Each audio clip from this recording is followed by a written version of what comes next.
Introducing first in the blue corner, with 2 wins and 1 loss, fighting out of Weapons at Hand MMA, Corpus Christi, Texas. Here is Jordan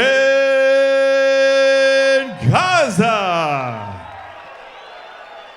Her opponent stands in the red corner with 3 wins, 1 loss, and 1 draw, fighting out of Reno Academy of Combat, Reno, Nevada. Here is Catherine Street Fighter Davis. Referee in charge, Mark Smith. All right, ladies, 115-pound title fight.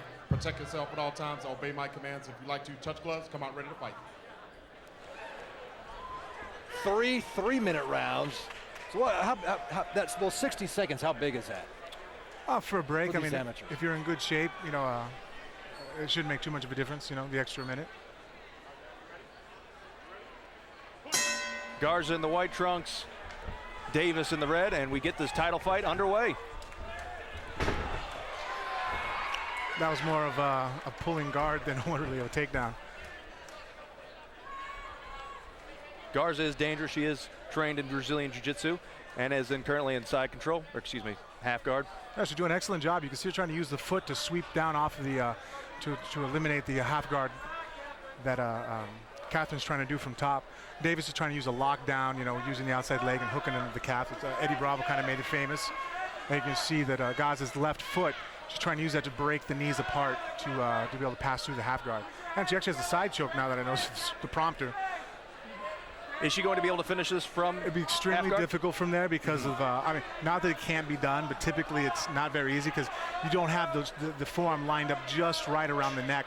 It's easier to pass through. She'd use her left knee right now to go across the belly and try to cut to the other side and then splay out, and that angle causes the hold to tighten up. She's trying. We could see her trying to get her right leg out there and kind of like rotate clockwise, right? We've seen that before. You're trying to change the angle of your foot so it kind of fits back between the legs like a key, little proper. And she did it right there.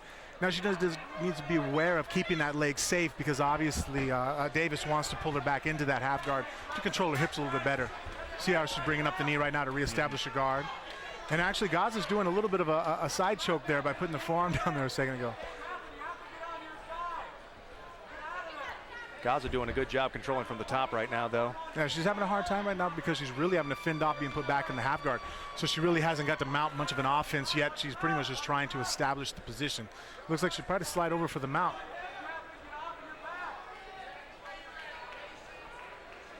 Davis is doing a good job of trying. I mean, that's one thing about being on bottom that's annoying for a top person. If the bottom person doesn't concede position or doesn't kind of give up, like, okay, you got me, let's fight from here, it's kind of a pain. That's one thing we always tell people, when you're on bottom, don't concede. You know, constantly fight, fight, fight, because the minute you relax, the person on top has an easier time now.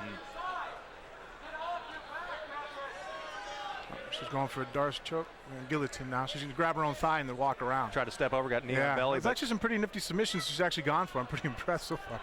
Now she's going to step over and do like the mounted guillotine. If she could have got full mount, she probably could have pulled it off. But right now, again, in the half guard, it's pulling her hips away from the Davis's neck. She's not able to really stack up and get the full weight on there.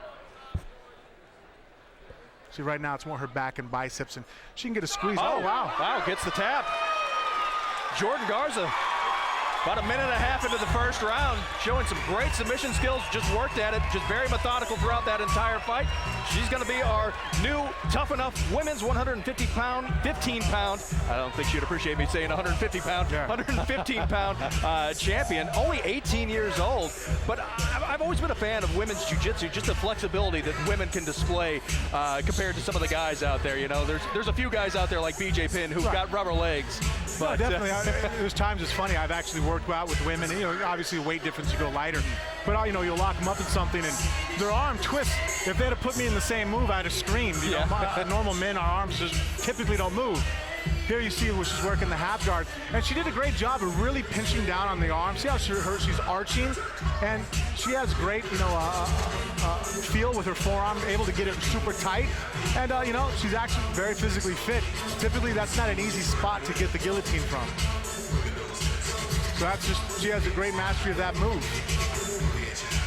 Ladies and gentlemen, after 2 minutes and 41 seconds into the first round, your winner by guillotine choke, the blue corner, Jordan Garza. And your new women's 115-pound champion,